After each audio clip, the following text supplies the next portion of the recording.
Hello dear students, welcome back to our channel once again. My name is Nazneen Shaikh. जैसे कि हम जानते हैं एग्ज़ाम के पहले सारे बच्चों का एक कॉमन क्वेश्चन होता है कि हम पास कैसे हो जाए। कुछ बच्चे होते हैं जो बोलते हैं मैम सिर्फ पास होने तक की स्ट्रैटेजी बता दो। कुछ होते हैं मैम हमको बताओ 80 प्लस कैसे लेकर आए, 60 प्लस कैसे लेकर आए। देखो बच्चों, 80 में से 80 किसी को भी नहीं मिलने वाला है, तो इस गलत फहमी में हम नहीं रहेंगे और ना ही मैं आपसे कोई झूठ बोलने वाली कोई ऐसा फेक प्रॉमिस करूंगी कि बच्चों ये स्ट्रैटेजी अपनाओगे तो 80 में से 80 आ जाएगा। कोई भी थियोरेटिकल पेपर में या लैंग्वेज पेपर में आपको बिल्कुल भी 80 में से 80 जो है वो नहीं मिलता है। तो यहाँ पर हम क्या स्ट्रैटेजी बनाएंगे, 60 प्लस कैसे स्कोर कर सकते हैं आउट ऑफ 80। हम सब जानते हैं एग्जाम जो है वो 100 मार्क्स का होता है। 80 मार्क्स जो होते हैं बच्चों वो किस चीज़ के लिए होते हैं, वो होते हैं हमारे जो बोर्ड एग्जाम्स के एग्जामिनेशन होते हैं, हमारे थियोरेटिकल पेपर होते हैं उसके लिए होता है। और जो बच्चे 20 मार्क्स वो क्या होते हैं, वो होते हैं हमारे इंटरनल्स जो कि कॉलेज के हाथ में होते हैं। अब वो आपका वाइवा ले सकते हैं, ओरल्स ले सकते हैं, किसी तरीके की टेस्ट ले लिया। Internal is up to the college कि उनको किस तरीके से इंटरनल एग्जाम कंडक्ट करनी है। ओके, तो वो होती है हमारी 20 मार्क की। अब देखो बच्चों, कुछ भी हो जाए, ये 20 मार्क्स में से हर कॉलेज का मैनेजमेंट चाहता है कि 15 मार्क्स हर बच्चे को दे दिया जाए। अगर आप एकदम एक्सीलेंट हो, एकदम अच्छे हो, टीचर के साथ रैपो अच्छा बना कर रखा है, कभी टीचर को परेशान नहीं किया है ज़्यादा, तो 20 में से आपको 18 भी मिल सकते हैं, 20 भी मिल सकते हैं। ठीक है, तो 15 से 20 मार्क्स तो जो होते हैं वो हमने वही कमा लिया। लेकिन अगर कई सारे पंगे लिए और काफ़ी ज़्यादा परेशान किया है तो फिर वो 20 में से उस बच्चे को 10 मार्क्स आने के ही चांसेस है। हालांकि कोई कॉलेज ऐसा करता नहीं, कोई टीचर कभी किसी बच्चे से बदला नहीं लेता है, चाहे आपने कितना भी परेशान किया हो। ठीक है, तो 20 में से हर बच्चा 15 या 18 के बीच में स्कोर जो है वो आसानी से कर सकता है। अगर आप एकदम एक्सीलेंट रहे हो, हमेशा रैंक आया है आपका, तो डेफिनेटली आप वहाँ पर एकदम टैलेंटेड स्टूडेंट हो तो वहाँ पर आपको 20 ऑन 20 भी मिल जाता है। लेकिन अगर हम बात करें यहाँ 80 मार्क के पेपर की, तो हमको यहाँ पर 80 जो है वो 80 में से स्कोर नहीं कर सकते हैं हम। ये बात आप पहले अपने माइंड में फिक्स कर लीजिए। अब हम करेंगे एक स्ट्रैटेजी देखेंगे और क्वेश्चन पेपर पैटर्न को, जैसे मैंने इवैल्यूएशन प्लान पहले भी बनाया था, लेकिन आज हम उसको थोड़ा सा डिटेल में समझेंगे कि कौन से क्वेश्चन को अटेम्प्ट किया जा सकता है, कैसे मैं क्वेश्चन को अटेम्प्ट करूं, कैसे अपनी स्ट्रैटेजी बनाऊं, कौन से क्वेश्चंस के ऊपर सबसे पहले फोकस करना है, कौन से सेक्शन पे मुझे बाद में फोकस करना है, कितना टाइम देना है मुझे हर एक सेक्शन को। ये सारी ही चीज़ें आज हम हमारे लेक्चर में करने वाले हैं। तो बिना वक्त ज़ाया किए अब हम स्टार्ट करने वाले हैं हमारा प्लान। ओके, जैसे मैंने बोला how to score 60 plus in English exam. अब 60 के ऊपर आपकी मर्जी है, 61 लेकर आ जाओ या फिर 70 लेकर आ जाओ। आउट ऑफ 80 में से हम यहाँ पर बात कर रहे हैं बच्चों, मैं 100 मार्क्स में से बात नहीं कर रही हूँ, क्योंकि आपके हाथ में था 15 से 20 मार्क को कमाना आपके कॉलेज में। अब ये जो बोर्ड एग्जाम आप देने जाएंगे तो इसके अंदर हम आउट ऑफ 80 देखेंगे 60 प्लस कैसे स्कोर किया जा सकता है। तो स्टार्ट करते हैं आज का हमारा सेक्शन 1 जो कि प्रोज होता है। प्रोज यानी कि पैसेज। अब यहाँ पर आपके टेक्स्ट बुक के जितने भी सीन एक्सट्रैक्ट होता है, सीन पैसेजेस होते हैं, तो आपके टेक्स्ट बुक में जितने भी चैप्टर्स है 1.1 से लेके 1.8 तक, वो सारे के सारे चैप्टर्स आप क्या करेंगे, बहुत अच्छे से समझ लेंगे। क्या करेंगे हम, उन चैप्टर्स को बहुत अच्छे से समझ लेंगे। यूट्यूब पर कई सारे वीडियोस आपको मिल जाएंगे बच्चों, हमारे भी चैनल पर वीडियो अवेलेबल है। मैंने सारे चैप्टर्स आपके कंप्लीट कर लिए हैं इंग्लिश सिलेबस के, क्लास 12th के, तो आप जाकर सारे लेक्चर्स को देख सकते हैं। आप हर एक चैप्टर की एक शॉर्ट समरी बना लीजिए, अगर आपके पास टाइम हो तो आप उस समरी को बना लीजिए या फिर लेक्चर्स को सुन लीजिए, उनकी स्टोरी जो है वो बहुत अच्छे से समझ लीजिए। क्योंकि एक बार अगर आपको स्टोरी बहुत अच्छे से समझ में आ गई तो सीन पैसेज जो है वो आपके लिए बहुत ज़्यादा आसान हो जाता है। क्योंकि ऑलरेडी आप क्या जानते हो, उस पैसेज को उस चैप्टर के अंदर से लिया गया है, वो आप अच्छे से जानते हो। अब उसके ऊपर बेस्ड ग्लोबल अंडरस्टैंडिंग में से जो भी क्वेश्चन पूछा जाएगा तो आप उसको आसानी से अटेम्प्ट कर सकते हो। जो भी क्वेश्चन होता है वो तुम्हारे पैसेज में से ही होता है।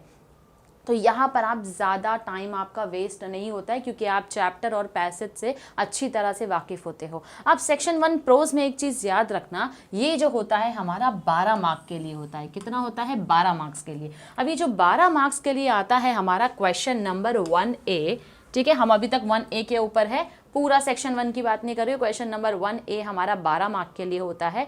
अब कोई भी बच्चा अगर कम भी पढ़ाई करता होगा या फिर इंग्लिश अच्छे से नहीं भी आती होगी उस बच्चे को, या पूरी तरीके से तैयारी नहीं भी किया होगा बच्चों, आप यहाँ पर अगर सब में एक एक भी स्कोर करते हो तो आप 6 मार्क्स आसानी से ला सकते हो, क्योंकि क्वेश्चन नंबर 1A जो है वो डिवाइड किया गया है 6 एक्टिविटीज के अंदर, A1, A2, A3, A4, A5 and A6। मेरी अगर आप मानो बच्चों तो सबसे पहला जो इस क्वेश्चन के अंदर आपको अटेम्प्ट करना चाहिए, जो इजी होता है, ठीक है, भले ही हम सीक्वेंस में जाएंगे लेकिन जो इजी होता है वो होता है आपका पर्सनल रिस्पॉन्स। पर्सनल रिस्पॉन्स यानी कि आपको अपना ओपिनियन देना होता है। आपका अपना ओपिनियन सही या गलत नहीं हो सकता है, मैं नहीं बोल सकती वो आपका पॉइंट ऑफ व्यू है, तो आपने अगर मेरे सामने रखा तो मैं नहीं बोल सकती नहीं ये चीज़ गलत है या फिर यही चीज़ सही हो सकती है। तो उसके लिए आपको अच्छे खासे मार्क्स जो है 2 मार्क्स कमाने का मौका मिल जाता है। वहाँ मैं आपके मार्क्स को नहीं काट सकती हूँ। 1 मार्क तब मिलेगा जब आपके ग्रामेटिकल एरर होंगे या फिर सेंटेंस को आपने सही से कंस्ट्रक्ट करके नहीं लिखा है, ठीक है। ग्रामेटिकल प्रॉब्लम होगी तो मार्क्स कट सकते हैं, वरना पर्सनल रिस्पॉन्स जो होता है उसके लिए आपको पूरे 2 मार्क्स जो है वो मिल सकते हैं। अब इसी के साथ साथ बच्चों अगर हम देखें तो लैंग्वेज स्टडी जो होता है, जो कि ग्रामर का हिस्सा होता है, जो बेसिक ग्रामर हम स्कूल से पढ़ते आ रहे हैं, जो हमारे टेंसेस हो गए, नाउन्स हो गए, वर्ब्स हो गए, एडवर्ब्स हो गए, इनको बहुत अच्छे से पढ़ लो, क्योंकि ये अगर आप पढ़ लिए, ये अगर आप समझ लिए तो लैंग्वेज स्टडी आपके लिए बहुत ज़्यादा, ग्रामर जो होता है वो आसान हो जाता है। फिर मैं बात करूँगी हमारे वोकैबुलरी की। सिंपल होता है एटोनिम्स, सिनोनिम्स यानी कि मीनिंग, अपोजिट्स, ये भी बेसिक वर्ड्स जो होते हैं आपको उन वर्ड्स के मतलब जो है वो अच्छे से पता होने चाहिए। तो अगर आपको मीनिंग्स, अपोजिट्स, ये सारी चीज़ें अच्छे से आती है तो आप अच्छे से इस क्वेश्चन को भी अटेम्प्ट कर पाओगे। अभी आप मुझे एक बात बताओ, अगर आपको पूछा जाता है फॉर एग्जाम्पल एटोनिम्स, जो कि यहाँ पर दिया गया है स्मॉल, ठीक है, एटोनिम्स यानी कि अपोजिट, अब आपको बोला गया है स्मॉल का मीनिंग, स्मॉल का अपोजिट लिखना है, तो आप उसका क्या लिखोगे? अपोजिट बिग लिखोगे। तो क्या आपने स्मॉल का अपोजिट सही लिखा तो कोई आपको सिर्फ 1 ही मार्क देगा? नहीं। तो यहाँ भी आपको 2 मार्क कमाने के चांसेस होते हैं, क्योंकि यहाँ पर आपको ऑप्शन आएगा, स्मॉल के बारे में पूछ लिया या फिर यहाँ पर आपको दूसरा ऑप्शन दे दिया तो वो पूछ लिया, तो 1-1 मार्क्स दोनों के लिए होता है, तो आपको 2 मार्क्स यहाँ पर आसानी से आपके वोकैब में मिल जाते हैं। नेक्स्ट आएंगे हम ग्लोबल अंडरस्टैंडिंग, कॉम्प्लेक्स, फैक्चुअल और इन्फरेंस। अब ये जो 3 क्वेश्चंस होते हैं आपके 2-2 मार्क्स के, ये कंप्लीटली आपके पैसेज के अंदर से ही क्वेश्चंस होते हैं जो कि आपको पूछे जाते हैं। तो इसका आपको 6 मार्क्स यहाँ पर मिलता है, तो आप आसानी से उसको कमा सकते हो। तो यहाँ पर आपको इन 3 क्वेश्चंस के लिए आसानी से 6 मार्क्स में से 6 मार्क्स जो है वो अलॉट होते हैं। अगर आपने इसमें से 3 मार्क्स भी कमा लिया तो काफ़ी आसानी हो जाती है, आप अपने स्कोर की तरफ धीरे धीरे क्या होते जा रहे हैं, बढ़ते जा रहे हैं। एक और इंपॉर्टेंट चीज जो है मैं आपको आज के लेक्चर में बताना चाहूंगी बच्चों, जैसे ही आज का हमारा ये सेशन खत्म हो जाएगा, एक सैंपल क्वेश्चन पेपर मैं आपको दिखाने वाली हूँ कि किस तरीके से ये सारे क्वेश्चंस को उसके अंदर पूछा जाता है। क्योंकि आपको अगर मैं कॉम्प्लेक्स, फैक्चुअल, इन्फरेंसेस का मतलब समझाऊंगी तो थोड़ा सा कंफ्यूजन रहेगा। जब तक हम क्वेश्चन पेपर को देखेंगे नहीं, हमको क्वेश्चन समझ में नहीं आते हैं, तो हम क्या करेंगे, एक बार हम सिर्फ क्या कर लेंगे, आज के सेशन को गो थ्रू कर लेंगे और फिर उसके बाद अपना क्वेश्चन पेपर देख लेंगे। तो ये हो गया हमारा क्वेश्चन नंबर 1A, 12 मार्क के लिए पूछा जाता है, जिसके लिए बहुत ज़्यादा ज़रूरी है बच्चों कि आप यहाँ पर क्या करेंगे, आप यहाँ पर अच्छे से सारे चैप्टर्स को समझ लेंगे जो आपके टेक्स्ट बुक में दिया है। देखो लेक्चर्स आपने अच्छे से अटेंड किया होगा अपने कॉलेज में या फिर अपने क्लासेस में, या आप हमारे लेक्चर्स देख रहे हो, आपने अच्छे से सुना है, स्टोरी आपको समझ में आ गई है, तो बस 12 मार्क के लिए आप पूरी तरीके से प्रिपेयर हो जाते हो।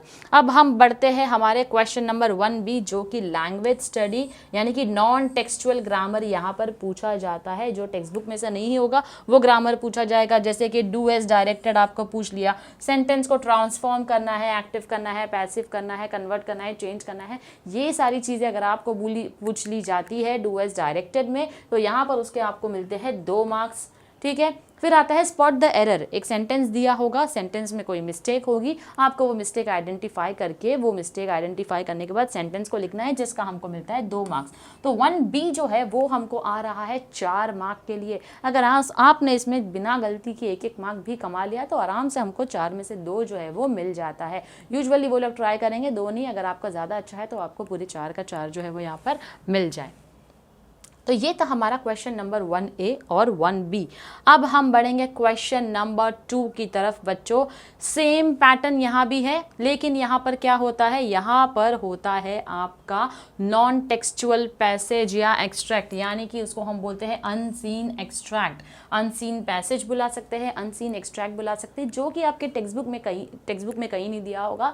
कहीं किसी आर्टिकल्स में से आ गया, कोई न्यूज़पेपर में से आ गया, या फिर किसी बुक के अंदर से आ गया, कहीं से भी आ सकता है, ये आपको बताकर नहीं आएगा। अब इसको सॉल्व करने की स्ट्रैटेजी, सबसे पहले ये आता है 12 मार्क के लिए। ये सारी चीज़ें तो अभी मैंने आपको बता दी है, राइट। तो सेम आपका जो क्वेश्चन नंबर 1A में होता है वो आपके 2A में भी सेम चीज़ रहने वाली है, चेंजेस नहीं आएंगे। बस फ़र्क ये होगा, आपका पैसेज जो होगा वो अनसीन होगा, टेक्स्ट बुक के बाहर से होगा, कोई चैप्टर्स इन्वॉल्व नहीं है यहाँ पर। तो इसको सॉल्व कैसे किया जाए, कभी भी याद रखना, ये वाले जो क्वेश्चंस होते हैं ना, ये इंपॉर्टेंट होते हैं ना। तो इसको कैसे आप सॉल्व कर सकते हैं, सबसे पहले क्वेश्चन पढ़ो, उसके बाद किस पे जाना है, पैसेज पर। पैसेज 2 से 3 बार पढ़ोगे, अपना टाइम वेस्ट करोगे, समझ में ही नहीं आएगा पैसेज आपको क्या बोल रहा है।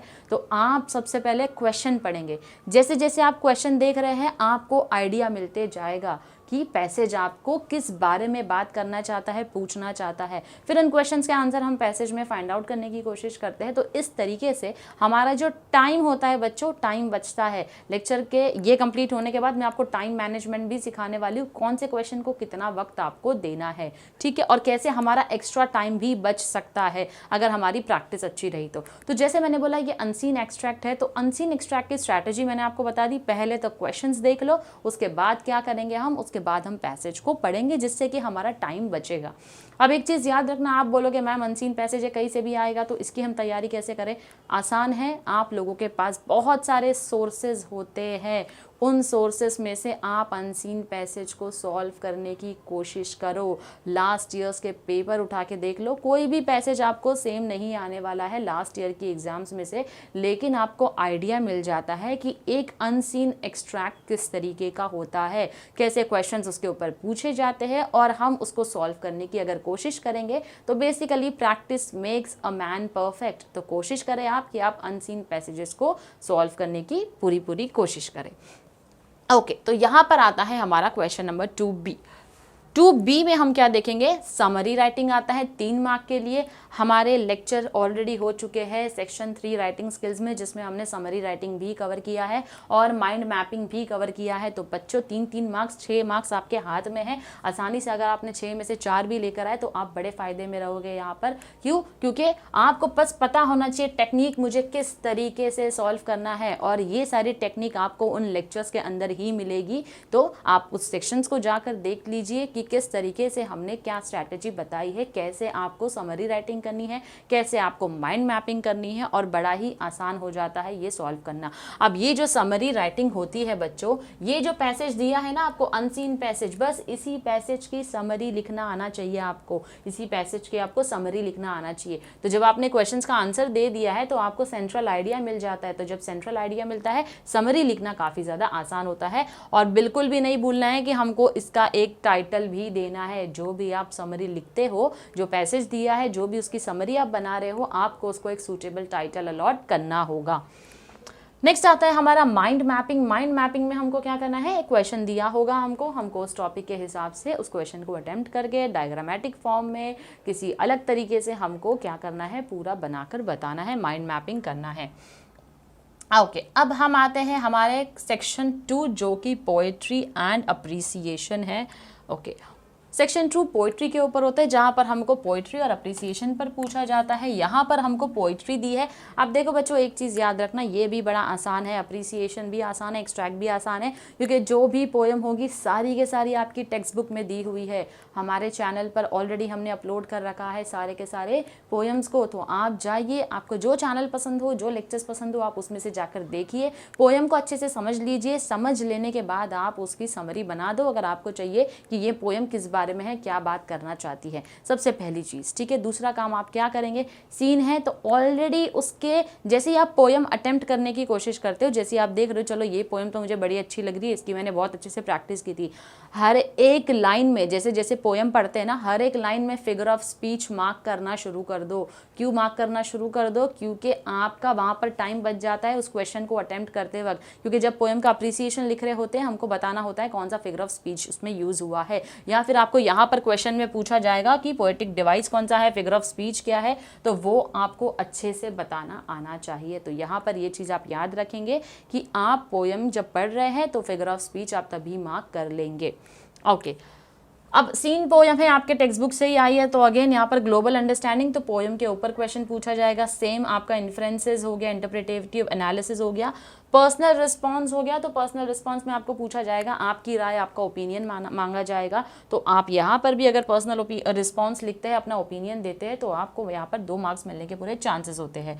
पोएटिक डिवाइस का इस्तेमाल कौन सा किया गया है, क्रिएटिविटी, यानी कि अब एक चीज़ आपको करना है, हम बहुत सारी जब पोएम पढ़ते हैं तो हमारे अंदर का भी एक पोएट जाग जाता है ना। तो जब वो पोएट को अपने अंदर के जगाओ, छोटे मोटे पोएट को जगाओ और क्या करो, कुछ पोएम्स लिखना शुरू कर दो। जैसे कि हर एक पोएम में कोई ना कोई सेंट्रल आइडिया दिया हुआ है, तो उस सेंट्रल आइडिया को ध्यान में रखते हुए आप क्या करेंगे, आपको बोला जाएगा इसके ऊपर अपनी पोएम बनाओ। तो आपको भी 2-4 लाइन में अच्छी पोएम बनानी होगी। उसके लिए आपको राइमिंग वर्ड्स का आना ज़रूरी है। पोएटिक डिवाइस कैसे है, ए है, बी है, ए बी है, तो ये सारी चीज़ें अगर आप अच्छे से याद कर लेते हो बच्चों, तो बहुत आसान हो जाएगा आपको 2 से 4 लाइन में पोएम को कंपोज करना, जो आएगा आपको 2 मार्क के लिए।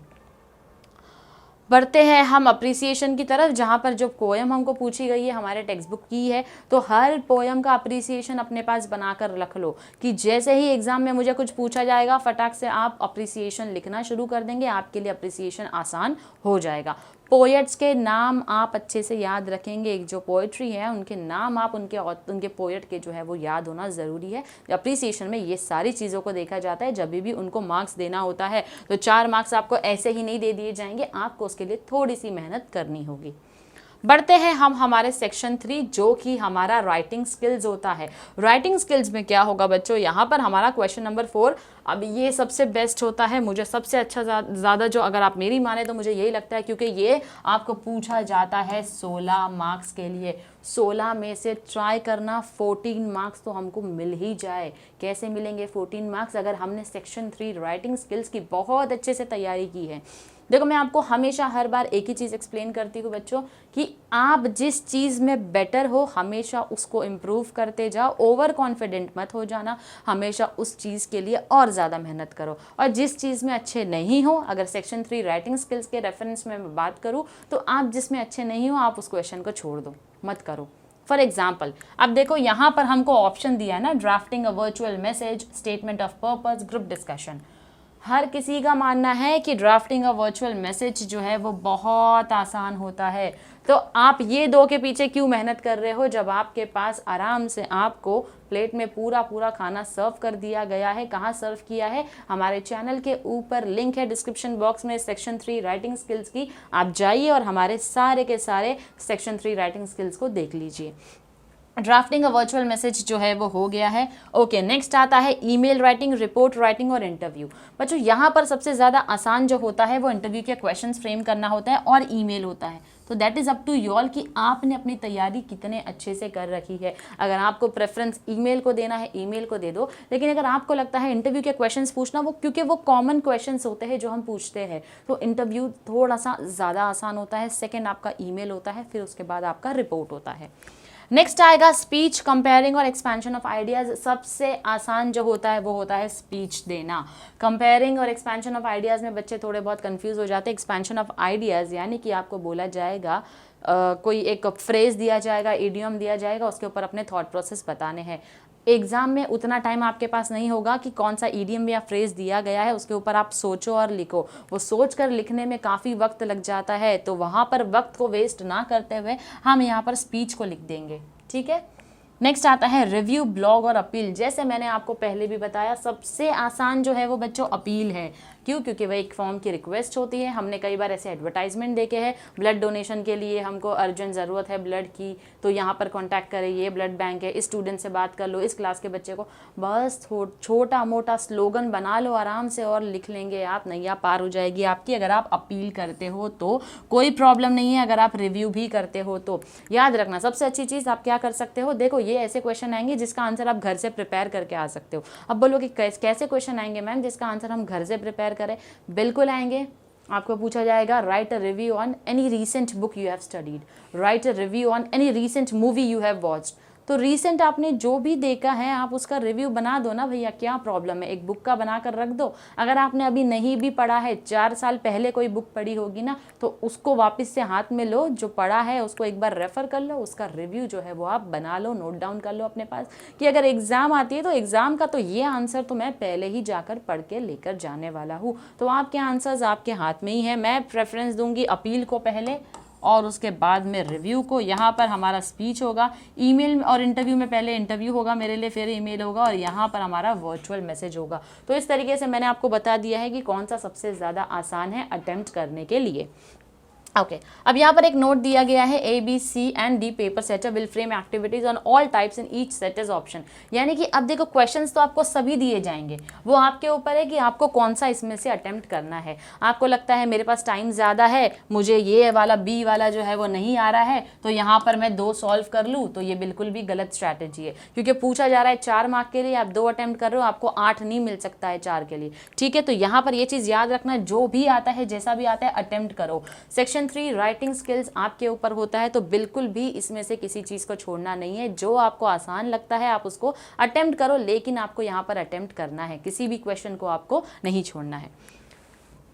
नेक्स्ट जो हमारा सेक्शन है सेक्शन 4, जिससे बच्चे बहुत ज़्यादा डरते हैं, क्योंकि ये भी आता है आपको 16 मार्क्स के लिए, जो कि हमारा लिटरेरी जॉनरे है, जिसको हम नॉवेल सेक्शन बोलकर बुलाते हैं। अब बच्चों को सबसे ज़्यादा डर इसीलिए रहता है कि मैम हम कैसे इस क्वेश्चन को हम अटेम्प्ट करें, जो कि 4.1 से पूछा जाता है। 4.2, 3, 4 तो फिर भी हम कर लेंगे, कैसे भी समझ लेंगे, रट्टा मार लेंगे, लेकिन 4.1 का क्या? 4.1 में मैं आपको ऐसी कोई फेक स्ट्रैटेजी नहीं बताऊंगी कि जिससे आपको लगे कि हाँ भाई आराम से स्कोर कर सकते हैं, क्योंकि यहाँ पर आपको YouTube का कोई भी टीचर किसी तरीके से हेल्प नहीं कर सकता है, क्योंकि यहाँ पर आपको करनी होगी अपनी खुद की पढ़ाई। ठीक है, क्योंकि यहाँ पर आपको क्या करना है, जितने भी नॉवेलिस्ट हैं उनके नाम आपको याद रखना है, क्योंकि ये सारे नाम आपको पूछे जा सकते हैं आपके MCQ बेस्ड क्वेश्चन के अंदर। किसमें पूछे जाएंगे? MCQ बेस्ड क्वेश्चंस के अंदर आपको नॉवेल्स के नाम, नॉवेलिस्ट के नाम, इंडियन नॉवेलिस्ट कौन है, फॉरेन नॉवेलिस्ट कौन है, इनके नाम पूछे जा सकते हैं। तो वो आपको पता होना चाहिए बच्चों, तो वो आप उसकी तैयारी खुद से करके आएंगे। यहाँ पर आपकी मदद कोई नहीं कर सकता है, आपको नॉवेल सेक्शन में पढ़ाई तो करनी पड़ेगी।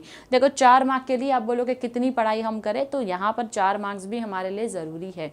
ओके, इसके अंदर जो पहला क्वेश्चन पूछा जाएगा वो होगा हिस्ट्री ऑफ इंग्लिश नॉवेल। दूसरा क्वेश्चन भी हमारा क्वेश्चन नंबर 5A2 के अंदर इंग्लिश नॉवेल के ऊपर, उसकी हिस्ट्री के ऊपर जो है वो क्वेश्चन पूछा जा सकता है। तो यहाँ पर देखो कोई थियोरी क्वेश्चन तो हमको आने नहीं वाला है। ठीक है, आपको कोई डिटेल में लिखना तो नहीं है किसी नॉवेल के बारे में, तो यहाँ पर जो भी आएगा वो आपके ऑब्जेक्टिव बेस्ड क्वेश्चन होने वाले हैं। जो भी होगा वो ऑब्जेक्टिव बेस्ड क्वेश्चंस ही रहने वाले हैं, तो ज़्यादा टेंशन लेने की ज़रूरत नहीं है। नॉवेल्स के नाम एक तरफ लिख दो, नॉवेलिस्ट के नाम एक तरफ लिख दो, इंडियन नॉवेलिस्ट के नाम लिख दो, फॉरेन के नाम लिख दो, आराम से आपको याद हो जाएगा कौन इंडियन है कौन इंडियन नहीं है। तो आप खाली इंडियन के तो देखो बच्चों नाम से ही पता चल जाता है ये इंडियन है करके। आपको याद क्या रखना होगा, जो ब्रिटिश ओरिजिन इंडियन होगा, अगर कोई ऐसा है जो यहाँ से बाहर रहते हैं लेकिन उनका ओरिजिन इंडिया का ही है, ठीक है, वो पैदा पले बड़े किसी और कंट्री में हुए हैं लेकिन उनका ओरिजिनेशन जो है वो इंडिया का ही रहा है, तो आपको ऐसे ऑथर को थोड़ा अच्छे से याद करना होगा। बाकी इंडियन ऑथर के नाम तो भाई हमारे नाम बड़े आसान होते हैं याद करने के लिए,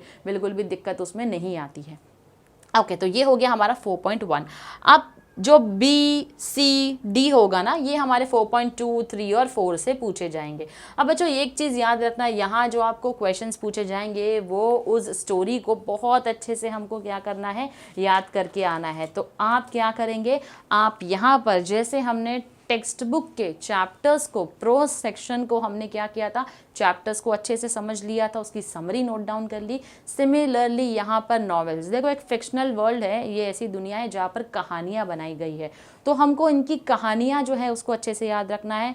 उसका स्टोरी क्या है, उसका थीम क्या है, उसके प्लॉट क्या है, उसके कैरेक्टर क्या है। आपको कैरेक्टर्स के ऊपर पूछा जा सकता है। जैसे around the world in 80 days में जो हमारा मेन लीड था, आपको पूछा जाएगा कि भैया उसका कैरेक्टर के बारे में थोड़ा सा बता दो, आप कैरेक्टराइजेशन दे दो उनके बारे में, तो आपको लिखना पड़ेगा। फिर जो हमारे जासूस वाला था 4.4, उसके अंदर आपको क्या पूछा जाएगा, द साइन ऑफ 4, उसके अंदर आपको क्या पूछा जा सकता है कि उसके अंदर वो जो लेडी थी, आप थोड़ा सा उसका कैरेक्टराइजेशन दे दो, उसके बारे में बता दो। इस तरीके से आपको जो क्वेश्चन पूछा जा सकता है उनके कैरेक्टर के ऊपर पूछा जा सकता है। कैरेक्टर मतलब आपको उनका पूरा डिस्क्रिप्शन बताना होगा, ठीक है, किस तरीके की इंसान थी, कैसी थी या कैसा था, उनका नेचर कैसा था, बिहेवियर कैसा था, सॉफ्ट स्पोकन थी, तो ये सारी चीज़ें हमको बतानी होगी। अब यहाँ पर आपको लैंग्वेज के ऊपर भी थोड़ा ध्यान देना है कि कैसी लैंग्वेज आप यूज़ कर रहे हो। लैंग्वेज मतलब इंग्लिश में ही लिखना है पेपर, हिंदी मराठी में नहीं लिखना है, लेकिन जो लैंग्वेज का इस्तेमाल यानी कि वोकैब्स, जो वर्ड आप यूज़ करते हो, बड़ा सोच समझ के करना होता है। तो इस सेक्शन को तो भैया पूरा रट्टा मार के ही जाना है आपको।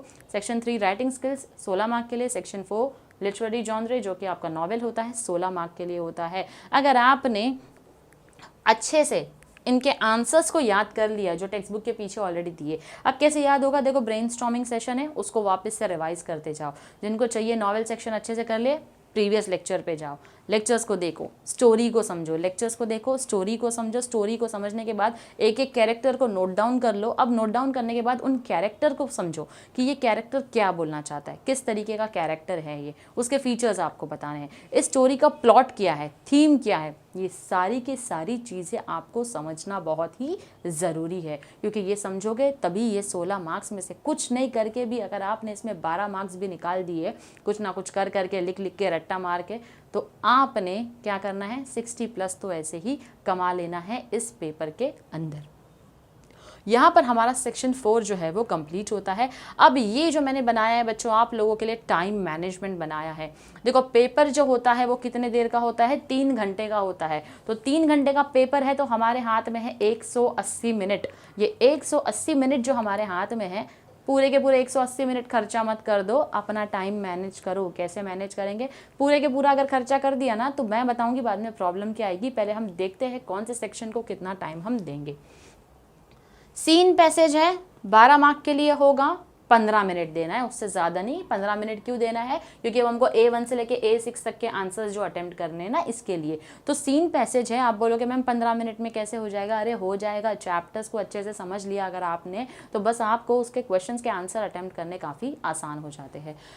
लैंग्वेज स्टडी जो है 4 मार्क का होता है। अब 4 मार्क के लिए 10-15 मिनट तो हम देंगे नहीं, तो हम इधर पे 5 मिनट देंगे। तो यहाँ पर हमने कितना मिनट दे दिया है, क्वेश्चन नंबर 1 को आप 20 मिनट से ज़्यादा खर्चा नहीं करेंगे, ठीक है। कितना आप खर्चा करेंगे, ये दोनों को मिलाकर आपका हो जाता है 20 मिनट। ओके, नेक्स्ट आता है हमारा question number 2A, unseen passage. Strategy बताइए मैंने आपको, पहले क्वेश्चन पढ़ो फिर पैसेज पे जाओ, पहले क्वेश्चन पढ़ो फिर पैसेज पे जाओ। तो यहाँ पर आप क्या करेंगे, उस पैसेज को कितना टाइम देंगे, उसके क्वेश्चंस के लिए 15 मिनट देंगे। फिर आता है हमारा summary writing, mind mapping. 3-3 mark के लिए है। समरी राइटिंग है, सिर्फ समरी लिखनी है, पूरी कहानी हमको नहीं लिखनी है, तो 3 मार्क के लिए है। तो 10-10 मिनट हम समरी राइटिंग और माइंड मैपिंग को देंगे, इससे ज़्यादा टाइम हम उनको नहीं देंगे। फिर आता है हमारा पोएट्री का एक्सट्रैक्ट और कॉम्प्रीहेंशन और हमारा अप्रिसिएशन ऑफ दी पोएम। यहाँ पर जो कॉम्प्रीहेंशन है 10 मार्क, यहाँ पर ये 10 मार्क के लिए होगा तो इसको 10 मिनट देना है। और ये जो है वो 4 मार्क के लिए। पोएम का अप्रिसिएशन घर से समझकर पढ़कर आ जाना, ज़्यादा वक्त नहीं लगेगा, 10 मिनट के अंदर आपका अप्रिसिएशन जो है वो हो जाएगा। फिर आता है हमारा इंपॉर्टेंट सेक्शन। भैया ये तो जैसे मैंने आपको बोला जिसमें बेस्ट होते हैं ना हमको वही करना होता है। तो अपने घर से हर एक चीज़ की तैयारी अच्छे से कर आओ कि आपकी ग्रामेटिकल एरर नहीं हो रही है। अगर आप वर्चुअल मैसेज को सिलेक्ट करते हो तो काफ़ी आसान हो जाएगा। क्वेश्चन को आराम से ध्यान से पढ़ो। अगर कुछ नहीं आ रहा है तो यहाँ वहाँ मत देखो, किसी को हेल्प करने की कोशिश मत करो, करने जाओगे फंस जाओगे। याद रखना एग्ज़ाम से आपको कम्प्लीटली बैन किया जा सकता है 4-5 सालों के लिए। तो ऐसी गलती बिल्कुल मत करना। पहले अपनी मदद कर लेना, बाद में देखा जाएगा किसी की मदद करनी है या नहीं करनी है। अपने आप की मदद कर लो, वही काफ़ी है, क्योंकि इतना टाइम लैंग्वेज के पेपर में नहीं होता है कि हम किसी की हेल्प करें, और ना ही हमको किसी से पूछने की ज़रूरत है, क्योंकि क्योंकि हमको सब आता है, हम सब पढ़ कर गए हैं, हम अच्छे बच्चे हैं, हम पढ़ाई करके जाते हैं, ठीक है, हम कॉपी करने नहीं जाते हैं, ये चीज़ ध्यान में रखना। तो क्वेश्चन नंबर 4A की अगर मैं बात करूँ, जो 4 मार्क के लिए आपको पूछा जाएगा, सिर्फ 10 मिनट देना है। इसी तरीके से इस पूरे सेक्शन को हमने कितना दिया है, 10, 20, 30, 40 मिनट आपको कितना देना है, किसके लिए देना है, सेक्शन 3 राइटिंग स्किल्स के लिए देना है। 10 मिनट करके आपने दे दिया, एकदम आपका काम आराम से हो जाएगा। फिर आता है हमारा क्वेश्चन नंबर 5 जो कि हिस्ट्री ऑफ नॉवेल है, हमारे नॉवेल के बारे में। 4 मार्क्स के लिए है, 10 मिनट से ज़्यादा नहीं देना, क्योंकि अभी अभी मैंने बोला ब्रेनस्टॉर्मिंग पढ़ लो, सबके नाम अच्छे से याद करके आओ, रट्टा मारना हो रट्टा मार के आओ, नो प्रॉब्लम, लेकिन सब कुछ आप पढ़कर घर से आएंगे। तो यहाँ पर इसको भी आप कितना देते हैं, 40 मिनट देते हैं। अब आप बोलोगे मैम आपने तो बताया था 80 मार्क का पेपर है, हमारे पास कितना होता है बच्चों टोटल टाइम, यहाँ देखो सॉरी, हमारे पास जो टोटल टाइम हमको अलॉट किया जाता है, बोर्ड वाले हमको देते हैं 180 मिनट। ये 180 मिनट आपसे कोई नहीं छीनने वाला है, ये आप ही का 180 मिनट है। इसमें से आप कितना समय दे रहे हो, आपका टाइम कितना यूज हुआ है अब तक, जो हमने इतना 10 मिनट 20 मिनट देखा है, कितना टाइम यूज किया हमने, 155 मिनट्स जो है वो हमने क्या किया, यूज किया। अब आप बोलोगे मैम इस 25 मिनट में हमको क्या करना है। इस 25 मिनट की स्ट्रैटेजी ये है कि आपको चेक करना है मैंने सारे क्वेश्चंस को अटेम्प्ट किया है या नहीं किया है। दूसरी चीज़, सारे क्वेश्चंस के नंबर मैंने सही से लिखे हैं या नहीं लिखे हैं। अगर आपको कहीं पर पूछा गया है कि आपको क्वेश्चन को लिखना है, यानी कि rewrite the sentence using this और दैट, जो भी मेंशन किया होगा, जैसे कि rewrite the sentence using no sooner then, तो वहां पर आप क्या करेंगे, क्वेश्चन को लिखेंगे। तो इस तरीके के क्वेश्चंस में आपको ध्यान देना है, हर जगह मैंने क्वेश्चन लिखा है, हर एक क्वेश्चन को नंबरिंग सही से की है। सबसे इंपॉर्टेंट होता है बच्चों कि आप क्या करते हो, क्वेश्चन नंबर 1 अटेम्प्ट किया, फिर सीधा कूद पड़ते हो क्वेश्चन नंबर 3 के ऊपर, 4 के ऊपर, तो ये सबसे बड़ी गलती करते हो आप, क्योंकि उसके लिए एग्जामिनर को आपके पेजेस को टर्न करके पूरा चेक करना पड़ता है। वापस से आप क्वेश्चन नंबर 1 के कुछ पार्ट पर आ गए, तो अगर उसका मूड खराब रहा तो आपका मार्क्स खराब हो जाएगा। तो ये गलती हमको बिल्कुल भी नहीं करनी है। अगर आपको लगता है क्वेश्चन नंबर 1A का A1 से लेकर A6 तक आप अटेम्प्ट करने वाले हो, आप उतनी जगह वहाँ पर छोड़कर रख दो कि मैं इसको अटेम्प्ट करने वाला हूँ, वापस से इस पेज के ऊपर आऊँगा। तो ये 25 मिनट के अंदर आपको सिर्फ और सिर्फ इन चीज़ों के ऊपर ध्यान देना है। तो इन चीज़ों का बच्चों आप खास ख्याल रखेंगे। अब आप बोलेंगे 25 मिनट में सिर्फ यही चेक करें मैम कि क्वेश्चन नंबर डाला है नहीं डाला है। अरे मेरे बच्चों, उन चीज़ों के ऊपर भी आप ध्यान देंगे। किसके ऊपर ध्यान देंगे, जो क्वेश्चन आपने छोड़ रखे थे। मैंने बोला ना आपको कि ये क्वेश्चन मैं बाद में कर लूँगा, बस उस 25 मिनट के अंदर ही अब उस टाइम को आपको अलॉट कर देना है कि अब मैं इस क्वेश्चन को सॉल्व करूँगा।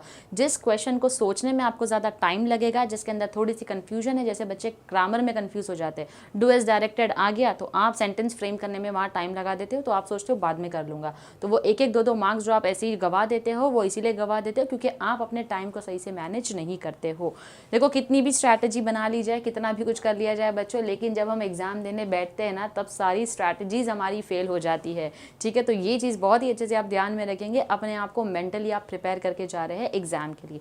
अब जैसे कि मैंने आपको प्रॉमिस किया था बच्चों, एक क्वेश्चन पेपर मैं आपको दिखा दूंगी यहाँ पर, जो कि प्रैक्टिस सेट है। यही क्वेश्चन पेपर्स हमने आंसर के साथ आपके टेलीग्राम चैनल पर भेज दिया है। जो बच्चे नए जुड़े हैं इस चैनल से, वो टेलीग्राम चैनल हमारा ज्वाइन कर लीजिए और वहाँ पर जाकर एज ए रेफरेंस सोर्स आपको सब कुछ मिल जाएगा। तो अब मैं आपको दिखाने वाली हूँ किस तरीके का एक सैम्पल क्वेश्चन पेपर होता है जो बोर्ड एग्जाम में आता है। इस तरीके का क्वेश्चन पेपर होगा बच्चों, जो आपको पूछा जाएगा। ये तो हमारे सर ने बनाया है, तो एक प्रैक्टिस या फिर एक सैम्पल पेपर है। तो इस तरीके से आपको क्वेश्चन पेपर होगा, 80 मार्क के लिए होगा। याद रखना, जो भी इंस्ट्रक्शन दिया गया है उस इंस्ट्रक्शंस को अच्छे से आप याद रखेंगे। एग्जाम के लिए खाली ब्लू और ब्लैक पेन ही अलाउ किया गया है। जैसे कि मैंने आपको कई सारे सेक्शन 3 सिखाए, उसमें मैंने अलग अलग कलर्स यूज़ किए हैं। माइंड मैपिंग के लिए मैंने आपको बोला था कलर्स का इस्तेमाल होता है, लेकिन वो जब आप माइंड मैपिंग प्रॉपर किसी अलग काम से कर रहे हो। अगर एग्जाम में पेपर आप लिख रहे हो बच्चों, तो ये चीज़ याद रखना, आप सिर्फ और सिर्फ ब्लू और ब्लैक पेन का ही इस्तेमाल करेंगे और कोई भी पेन से वहाँ पर कलर पेंटिंग नहीं करेंगे, क्योंकि ये लैंग्वेज का पेपर है, ये ड्राइंग और पेंटिंग का पेपर नहीं है। ओके, जैसे मैंने आपको बोला सेक्शन 1 प्रोज, कोई ना कोई जो सिमिलर चैप्टर्स आपका दिया होगा, उन्हीं में से कोई ना कोई ये आपको आने वाला है एक्सट्रैक्ट। देखो, ये हमारा ग्लोबल अंडरस्टैंडिंग है, यानी कि ट्रू और फॉल्स पूछा गया। ट्रू और फॉल्स का जवाब तो आप यही देखकर दे सकते हो। फिर आपको पूछा जाएगा इन्फ्रेंसेस, फिर आपको पूछा जाएगा पर्सनल रिस्पॉन्स। पर्सनल रिस्पॉन्स में जैसे यहाँ पर आपको पूछा गया है कि कभी ऐसा वक्त आया कि आपने कभी किसी दिन खाना ही नहीं खाया हो, ऐसा कुछ वक्त आया है तो वो इंसिडेंट हमारे साथ में शेयर करो। तो ये आपका पर्सनल रिस्पॉन्स होता है, ठीक है, तो उसका आप आंसर जो है वो देंगे। फिर लैंग्वेज स्टडी आ गया। देखो यहाँ पर आपको बोला सेंटेंस दिया हुआ है, आपको बोला begin the sentence with the words my solitary, यानी कि सेंटेंस को आपको क्या करना है, रीराइट करना है यहाँ पर। फिर नेक्स्ट क्वेश्चन जो कि वोकैबुलरी में, जैसे मैंने आपको बोला था ज़्यादातर एटोनिम सिनोनिम पूछा जाता है, तो ये आपको एटोनिम अपोजिट वर्ड्स पूछे गए हैं।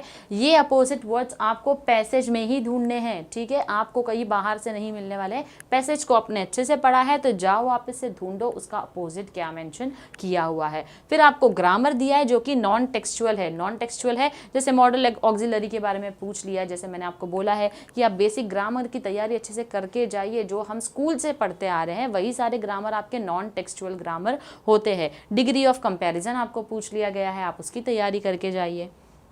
तो ये हमारे प्रोज सेक्शन से था। फिर उसके बाद आता है हमको अनसीन पैसेज। तो अनसीन पैसेज जैसे मैंने आपको बोला कभी भी क्या करना है, हमको अटेम्प्ट करना है, पहले तो क्वेश्चन पढ़ लो, क्वेश्चन क्या दिया गया है, फिर पैसेज के ऊपर जाओ, क्योंकि क्वेश्चन से हमको थोड़ा सा बेसिक आइडिया मिलता है कि पैसेज क्या पूछने की कोशिश कर रहा है। फिर यहाँ पर वापस से आपको पैसेज को पढ़ने के लिए बोला गया है और कुछ स्टेटमेंट्स दिए, तो आपको बताने हैं सही है या गलत है, तो आपको एक सेंट्रल आइडिया उसका मिल जाता है। या वहाँ पर वापस से आपको डू एज डायरेक्टेड दे दिया है, तो जो A1 से लेके A6 तक आता है सेम क्वेश्चन आपको अनसीन पैसेज में भी पूछा जाएगा।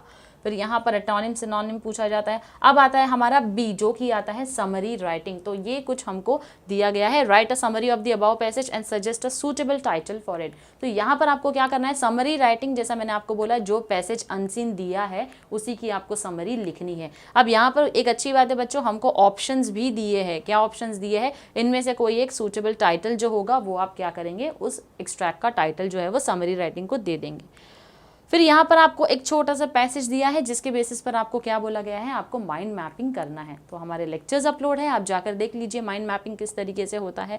ये हमारी सीन पोयम है। अब इसका एक्सट्रैक्ट और कॉम्प्रीहेंशन दिया है हमको, जिसके बेसिस पर कुछ क्वेश्चंस पूछे गए हैं और फिर आपको इसी के साथ साथ पोएटिक डिवाइसेस का इस्तेमाल किया गया है। कौन सा फिगर ऑफ स्पीच है वो आपको बताना है। तो इसकी स्ट्रैटेजी हमेशा याद रखना, जैसे आप पोयम पढ़ते जा रहे हो बच्चों, पोयम पढ़ते के साथ ही आप क्या करेंगे, उसके फिगर ऑफ स्पीच को मार्क कर लेंगे, ताकि वो क्वेश्चन के आंसर के टाइम पे आपका टाइम जो है वो वहाँ पर बच जाता है।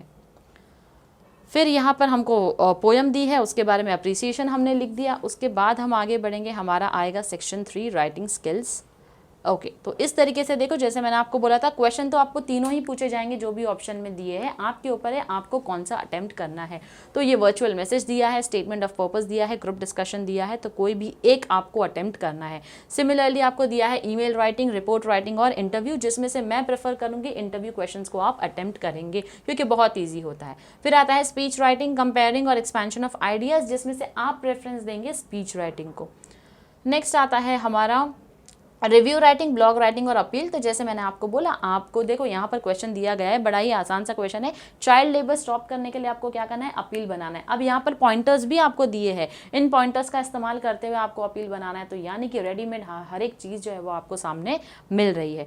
फिर आता है हमारा सेक्शन 4 जो कि नॉवेल सेक्शन है। देखो क्या क्वेश्चन पूछा जाएगा आपको, क्वेश्चन नंबर 5A में पहला तो आपको पूछा जा रहा है ऑड एलिमेंट को निकाल दो। अब देखो यहाँ पर अगर हम नाम देखें तो अरुण जोशी, विक्रम सेठ, किरण नागरकर, ग्राहम ग्रीस, तो हमारे इंडियंस के नाम हमको अच्छे से पता है कौन से है, तो ये जो है वो इंडियन नहीं है, तो आपको ऑड मैन आउट बाहर कर देना है। Place, period, theme, climate, lifestyle, इसमें से कौन सा ऑड मैन आउट है, बाहर कर देना है। इस तरीके से आपको यहाँ से MCQs पूछे जाते हैं। अब जो आता है हमारा 4.2, जिसके अंदर से मोस्टली हमको क्या पूछा जाता है, हमको पूछा जाता है हमारे क्वेश्चंस। यहाँ पर हमारे होते हैं क्वेश्चंस। यहाँ पर 4.3, 4.4 में भी हमको क्वेश्चन पूछा जाएगा 2-2 मार्क के लिए। तो इस तरीके से बच्चों आप क्या करेंगे, आप क्वेश्चंस को अटेम्प्ट करेंगे।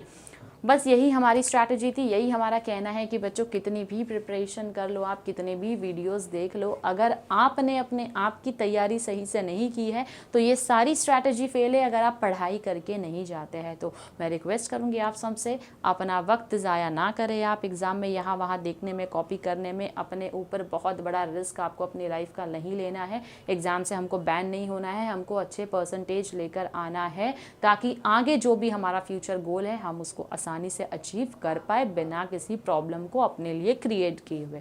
इसी के साथ मैं इजाज़त लूँगी, आज का हमारा सेशन जो है वो कंप्लीट होता है मेरे प्यारे बच्चों, और मैं आपको विश करती हूँ all the very best for your exams. मिलेंगे आपसे बहुत ही जल्दी हमारे लाइव सेशन में। Thank you very much.